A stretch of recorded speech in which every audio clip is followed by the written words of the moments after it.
wabarakatuh. Halo Sobat Indibis, selamat datang di episode kedua pada podcast Indibis Yogyakarta. Oke, tempat di mana kita membahas berbagai topik yang relevan dan menarik bareng narasumber kita. Halo Kak Crispian. Halo Mbak Gita. Ya, mungkin bisa menyapa Sobat Indibis dulu nih. Halo teman-teman, Sobat Indibis. Nama saya Crispian Saputra. Saya account manager di Witel Yogyakarta, divisi Business Service. Business Service. Nah, kali ini kita akan berbincang mengenai work-life balance. Nah, pada penasaran kan apa itu work-life balance? Makanya tetap stay tune terus di channel podcast kita yaitu Indibis Yogyakarta.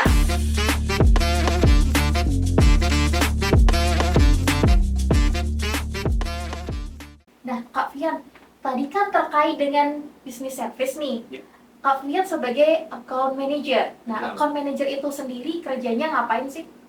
Kalau account manager sendiri itu sudah pasti melayani customer ya. Sifatnya seperti sales, tapi lebih ke menjaga pelanggan-pelanggan yang sudah join di kita nih, Mbak Gita. Jadi banyak sekali pelanggan di Telkom yang harus benar-benar kita jaga supaya nggak lepas ke produk lain nih gitu. Terus kemudian AM juga itu juga harus menambah pelanggan, mencari pelanggan yang baru supaya bisa pasang di kita, seperti itu Mbak Gita. Berarti selain biar pelanggan stay di kita juga harus cari pelanggan baru ya Kak? Betul. Iya. Oke, kalau terkait hal tersebut, tantangan sehari-harinya sebagai AM itu apa sih? Tantangan sehari-harinya yang pertama sudah pasti mencari pelanggan. Nah, itu terus kemudian handling komplain nih. Nah, ini tantangan yang dari AM itu benar-benar mencoba untuk handling komplain yang bagus gitu dengan pelanggan, karena kan berbeda pelanggan, berbeda karakter ya. Jadi bagaimana menyikapi ketika ada komplain dari pelanggan gitu. Juga dari ketika kita mencari pelanggan, kita harus benar-benar selektif nih, mana yang bisa kita akan tawarin, kebutuhannya apa gitu.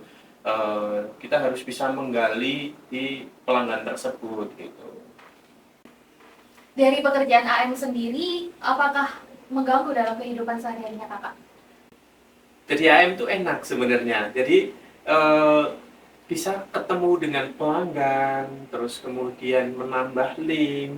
Kita yang biasanya ketemu sama teman-teman, tapi kita bertemu dengan level yang lebih tinggi. Misalkan kita bertemu dengan supervisor, manajer IT, terus kemudian kita bisa ketemu dengan HRD, kemudian pengambil keputusan juga bisa dengan owner atau direktur.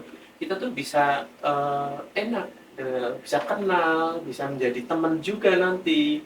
Ketika nanti butuh apa gitu, pasti kita akan dikontak nih sama pelanggan kita gitu. Jadi sebenarnya jadi AM itu menyenangkan karena bertemu dengan pelanggan itu Mbak Gita. Iya, jadi selain ketemu pelanggan, kita juga bisa tahu macam karakter dari mereka juga. Betul. Iya. Nah, untuk menyinggung tentang balance sendiri nih Kak, menurut Kak Fian, work-life balance, menurut versi Kakak itu seperti apa? Work-life balance ya. Jadi secara teori sih sebenarnya kalau menurut saya pribadi ya, work-life balance itu bisa dikatakan seimbang itu di umur 40 nih Mbak Gita. Kenapa secara 40 itu, kalau 40 biasanya finansialnya sudah oke, terus kemudian untuk kesehatan juga sebenarnya di masa-masa itu juga harus dipertahankan untuk kebugarannya juga gitu. Jadi antara mental health-nya itu juga bisa seimbang dengan keluarga gitu. Jadi kalau bisa saya katakan untuk work-life balance itu dari sisi kebugaran, dari sisi spiritual itu juga harus benar-benar seimbang gitu. Dengan dikatakan kalau saya kan umur 33 nih, jadi menuju arah ke tahap itu 40. Jadi memang benar-benar harus dijaga betul work life balance-nya, terus kemudian kebugarannya, dan harus kerja keras nih. Menuju ke 40 itu benar-benar harus kerja keras, mendapatkan passive income sendiri. Nah, itu sangat kita bisa seimbang di angka di umur 40 gitu. Di umur kakak yang sekarang ini, gimana sih cara mewujudin work-life balance versi kakak? Nah, jadi kan saya itu menuju ke 40 ya, tapi belum, masih 7 tahun lagi gitu. Tapi bagaimana menyikapi untuk work-life balance saat ini juga, yang pertama kita harus spiritualnya harus dijaga, ya terus kemudian secara spiritual kita harus, kalau menurut Islam ya itu spiritual, terus kemudian bukan hanya menurut Islam tapi spiritual menurut agama masing-masing gitu. Terus kemudian yang kedua adalah kebugaran nih. Jadi badan itu benar-benar harus fit. Bagaimana dari badan, kalau misalkan fit, jiwanya pun juga ikut fit gitu. Jadi secara spiritual oke, secara kesehatan, kebugaran itu juga oke gitu Mbak Gita. Nah, pernah nggak sih Kak Fian sendiri merasa stres atau burnout ketika kerja? Terus gimana cara Kak Fian untuk menghindari cara tersebut untuk mewujudkan work-life balance? Kalau untuk stres sendiri sudah pasti kalau setiap orang itu punya stres ya, masing-masing setiap orang itu punya stres. Tapi bagaimana caranya kita itu menyikapi stres tersebut gitu. Jadi ketika kita punya pekerjaan yang terasa memberatkan itu, ketika kita menyikapinya dengan oke, maksudnya eh, tidak terlalu dipikirin sekali, dipikirin dengan sejalan gitu, pasti kita itu tadi, mulai dari spiritualnya juga harus dijaga. Kalau ketika stres itu kita harus ingat siapa yang pertama, Allah. Nah, karena kan kita harus spiritualnya oke, terus kemudian kita juga harus menjaga kebugaran. Nah, nanti ketika ada stres itu ya badan kita bugar, siap menerima dan yakin bahwa yang di atas itu punya adalah Maha Besar. Jadi setiap permasalahan yang ada di kehidupan ini pasti akan ringan ketika kita mengingat Allah Subhanahu wa taala. Begitu Mbak kita. Berarti kakak ini udah balance ya? Di antara kerja, keluarga, sama terutama hobi nih? Insya Allah sudah balance. Insya Allah gitu. sudah balance. Nah, untuk misalnya nih Kak, untuk kerjaan sendiri yang pernah nggak sih dapat kerjaan yang berat sebelumnya, terus gimana cara Kakak untuk menangani situasi tersebut? Nah, di pekerjaan itu biasanya ada proyek-proyek yang besar nih Mbak Geta. Ya. Jadi pernah itu mau deal besar. Nah, waktu itu saya belum bisa mengetahui produk knowledge-nya. Nah, itu tuh yang harus dilakukan itu apa? Itu harus benar-benar mengetahui produk knowledge-nya dulu gitu. Supaya apa? Kita tuh pede dengan ketika menghadapi pelanggan, kita udah punya produk layanan yang bagus nih, yang bisa kita solusikan ke pelanggan gitu. Jadi ketika produk knowledge itu oke, nanti menyampaikan ke pelanggan itu juga tidak terbata-bata gitu. Jadi kita stresnya juga semakin berkurang nih, karena tingkat kepedean kita terhadap produk itu bagus.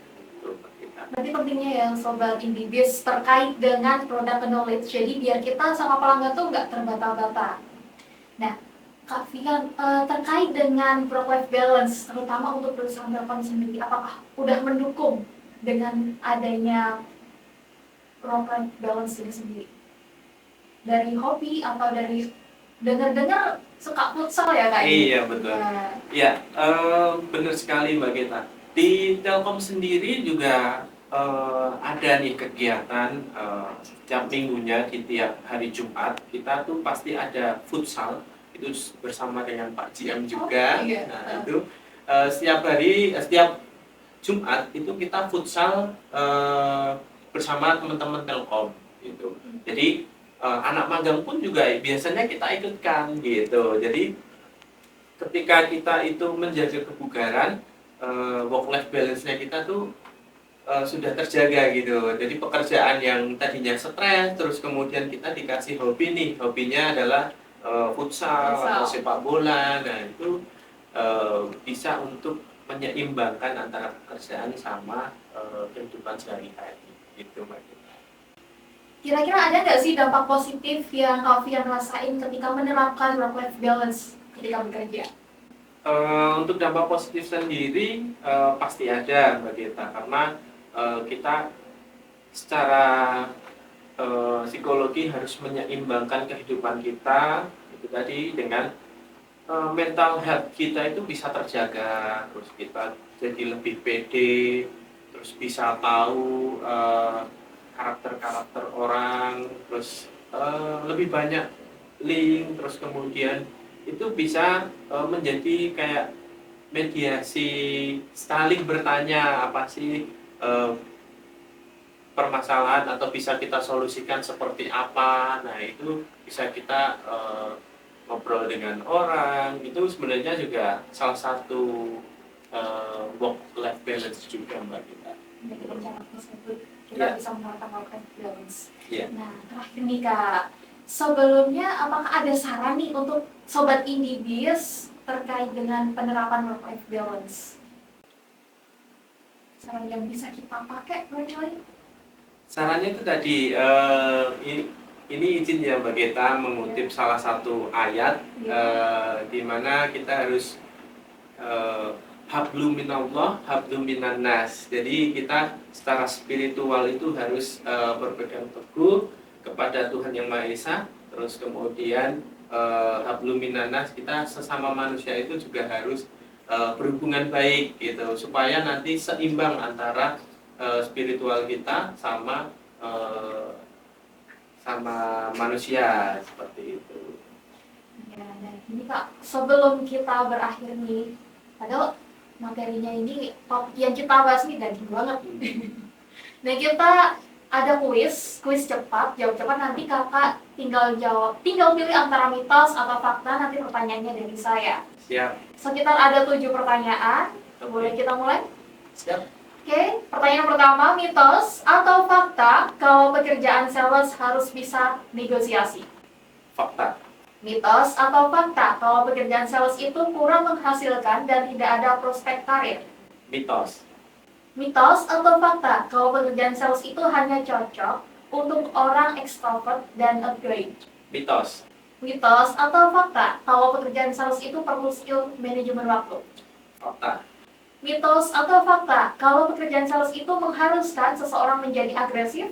Fakta. Mitos atau fakta kalau menjual itu yang penting harus closing? Fakta. Mitos atau fakta kalau sales itu harus paham produk knowledge? Fakta.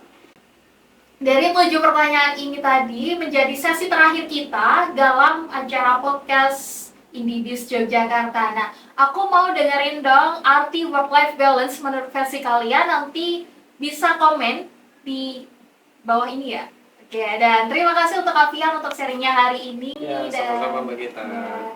Aku mau dong dengerin apa arti work-life balance menurut versi kalian, nanti bisa tulis di kolom komentar. Terima kasih untuk Alfian Sama-sama Mbak Gita. yang telah berkenan hadir dan bersama kita pada hari ini, dan terima kasih untuk Sobat Indibis yang udah nonton kita sampai akhir juga. Semoga kalian mendapatkan wawasan dan inspirasi baru untuk mencapai work-life balance yang sehat. Mohon maaf kalau ada salah kata dari kami. Sampai jumpa di episode selanjutnya. Boleh untuk pantun? Boleh. Iya. Buah kedondong, buah manggi. Saya Gita Pratiwi pamit undur diri dan terima kasih. Wassalamualaikum warahmatullahi wabarakatuh. Jangan lupa untuk like, comment, and subscribe.